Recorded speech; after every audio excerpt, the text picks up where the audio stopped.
Hey there, it's Dave Duford at Final Expense Agent Mentor at feagentmentor.com. Today we're going to talk about what happens when your good-for-nothing leads no-show you or aren't at the door. So this is a little advanced training for the guys that have been working in the field and realize that the reality of this business is not everybody actually is there for the appointments that you set when you call them over the phone. I've kind of done this through trial and error.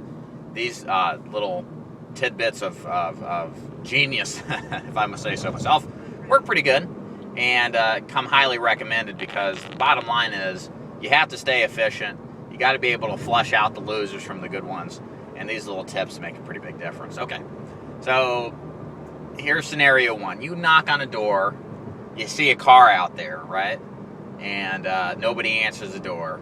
And do you immediately get pissed and think these people are trying to no-show you? No. Don't get mad, because the truth is, a lot of these old people, and I use that term with respect, they just can't hear, okay?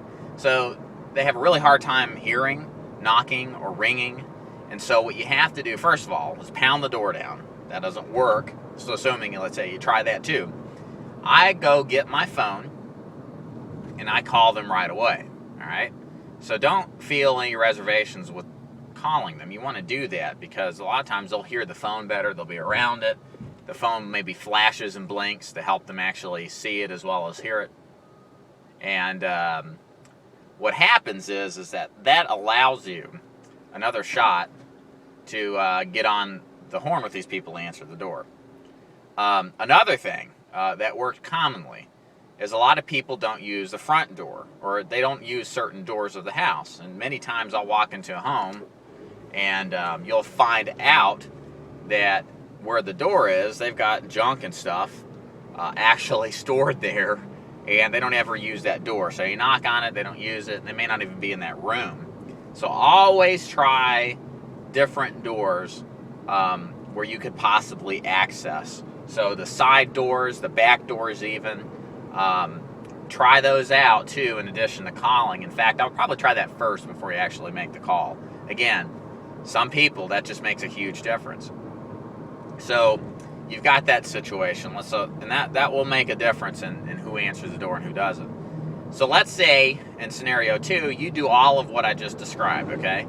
And you realize the guy's just not answering the phone. They're not there.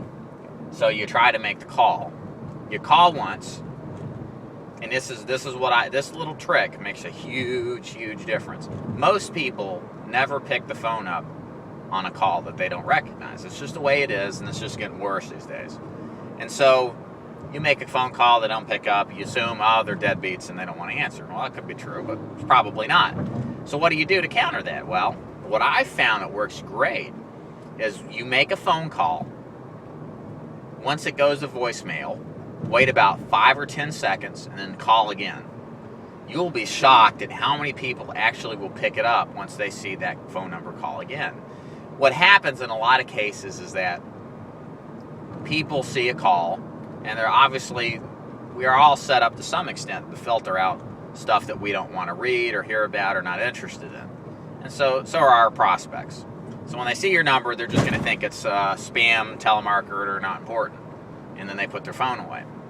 But what happens is if you call them back immediately, a second or even a third time, that right there is going to get their attention more than the average phone call. So they're going to know that it's something important, that even though this number is a stranger, they have a very specific reason for calling, and you're going to get through to a lot more people simply by doing a double call or a triple call to wake them up to answer the phone, okay?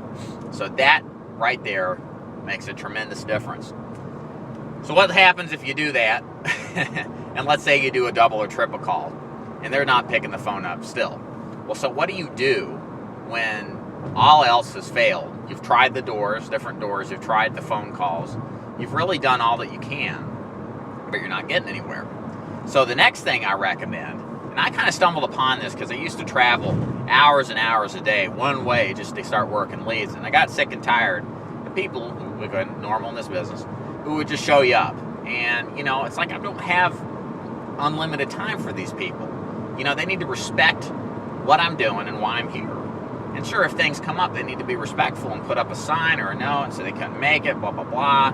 I get that. That makes sense. I can forgive something like that in a sense. But I just hate wasting time on idiots that can't be respectful of mine.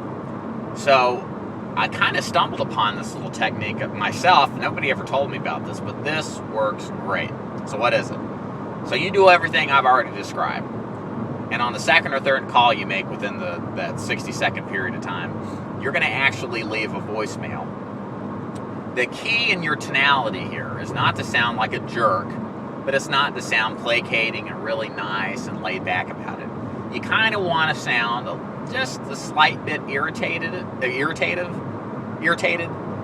little bit annoyed, but definitely kind of alpha in your how you say the message. And what you do is you basically, I'll summarize it and then give you the script. You tell them that, hey, you were there for the appointment, they didn't show up, and you took all this time to get there from wherever you are to wherever you are now, and it put a dent in your day, and things really just put you behind, and I needed to see you today because I'm so stacked. You need to call me, blah, blah, blah. Now, so what that does is that really makes a dramatic difference in getting people's attention, because with that kind of message, it's different. And it also, the goal is to get them guilted because they wasted your time and they promised they would be there. So here's kind of what I say on the cuff when I do everything and I have to leave this voicemail. So I say, hey, this is David. Hey, I'm here at our appointment at 10 o'clock that we had set over the weekend with Michelle. And you're not here. I actually drove all the way from Chattanooga to Gainesville, Georgia to see you. It's a 2.5-hour drive. And Michelle said you promised that you'd be there. And I'm just, it's put me behind big time. And so I'm hoping you're stuck somewhere or something came up. But I need you to call me back today at 423-432-4323 when you get this message right away.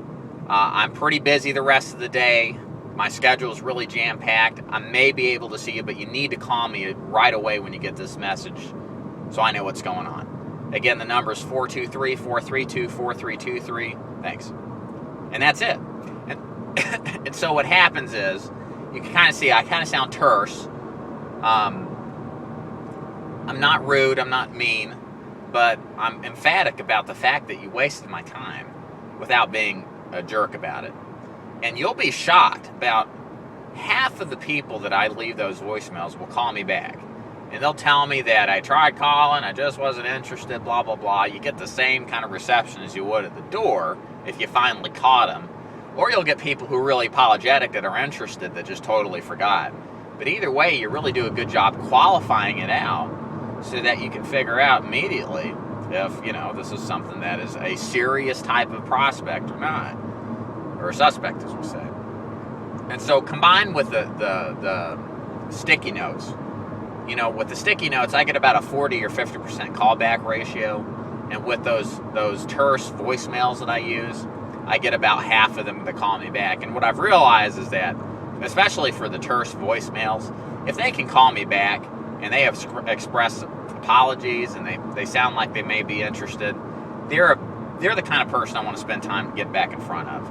The guys that I leave those voicemails for, that don't take the time to, come back and talk to me and apologize, they're the jerk-offs, man. They're the ones that are the agent killers. I'm not going to go overboard to try to get in front of these no-shows that can't show basic human decency and at least respond to a voicemail now that they've got a reason and a voicemail to respond to. I just don't, I don't necessarily work to go after those people. So anyways, that's kind of some tips and tricks there that I've kind of found out on my own when you door knock or when you just can't get these people to answer the door. They both work surprisingly well if you employ all of it. Again, to summarize, hit the side doors, the back doors, do 2 or 3 calls immediately back and forth before they pick the phone up. Again, some people can't hear door knocks and calls make a big difference. And then lastly, as a last-ditch effort, leave a terse voicemail to get these people's attention, to demand them to call you back, to show some respect for the fact that you as a professional took time out of your day to try to help them out. So again, this is David Duford at Final Expense Agent Mentor. For more tricks and tips on how to door knock, set appointments, sell in the home when it comes to final expense, check out all my videos I have. I've got dozens and dozens more planned to come out. If you want to talk to me specifically about the Final Expense Mentorship Program and the opportunity and how it may be a good idea for you to work with, go to my website, feagentmentor.com. Go to the contact page, put your information in, and then I will contact you within the next couple of days. So until then, work hard. Take care.